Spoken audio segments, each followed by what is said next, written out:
अस्सलाम वालेकुम। SSRI anti depressant जिसमें फ्लुओक्सीटीन, सर्ट्रेलिन, सिटालोप्रैम वगैरह आती हैं। इनको बंद करने पे वैसे तो बेशुमार अलामात हो सकती हैं, लेकिन इस वीडियो में मैं सिर्फ उन अलामात के बारे में बताऊंगा जो आमतौर से हमारे मरीज़ हमें आके बताते हैं। तो पहले तो इसमें कुछ जिस्मानी अलामात होती हैं, उसमें सबसे जो पिक्युलियर है, जो सिर्फ इसी में नज़र आती है, डिप्रेशन में कभी नज़र नहीं आती, वो मरीज़ ये कहते हैं कि सर में, बाजुओं में, टांगों में उनको बिजली के झटके से महसूस होते हैं। इसको अंग्रेज़ी में ज़ैप लाइक फीलिंग कहते हैं, जैसे किसी ने इलेक्ट्रिक शॉक दिया हो। उसके अलावा जो अलामात नज़र आ सकती हैं वो चक्कर आना है, सर दर्द है, फिर पेट की अलामात होती हैं कि भूख उड़ जाना, पेचिश हो जाना यानी डायरिया हो जाना, मतली किसी कैफियत महसूस होना, उल्टी हो जाना। फिर होता है पट्ठों का यानी अज़लात का, मसल्स का अकड़ा हुआ महसूस होना।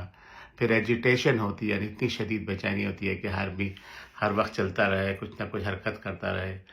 फिर मर्दों में ये होता है कि जो जिस्मानी ताल्लुक़ होता है उसमें वो जल्दी फारिग हो जाते हैं, जिसको प्रीमेच्योर इजैकुलेशन होती है। फिर उसके अलावा कुछ साइकोलॉजिकल या ज़हनी अलामात भी होती हैं। उसमें काफ़ी कॉमन है मूड का उदास हो जाना, यानी रोना आना, आँखों में आंसू जल्दी से आ जाना। फिर घबराहट होती है, पैनिक अटैक्स हो सकते हैं यानी घबराहट के शदीद दौरे हो सकते हैं।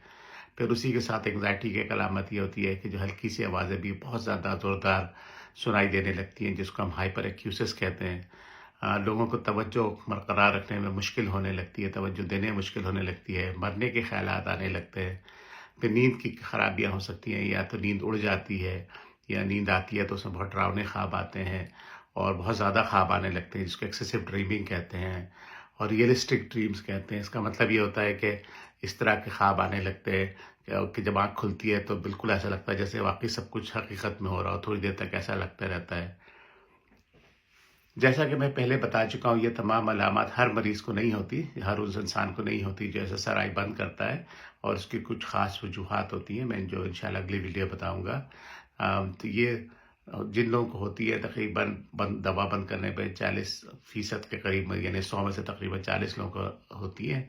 उनमें ज़्यादातर लोगों को हल्के दर्जे की होती है, इतनी शदीद नहीं होती कि उनको दवा देनी पड़े, और चंद हफ्तों में, चंद महीनों में खुद ही ख़त्म हो जाती है। सिर्फ चंद फीसद लोगों में, समझ लें 3 से 5 फीसद, यानी 100 में से 3 से 5 लोगों को ये इतनी शदीद दर्जे की होती है कि इनका इलाज करना पड़े। उसकी तफसील इंशाअल्लाह अगली वीडियोस में आएगी। अस्सलाम वालेकुम।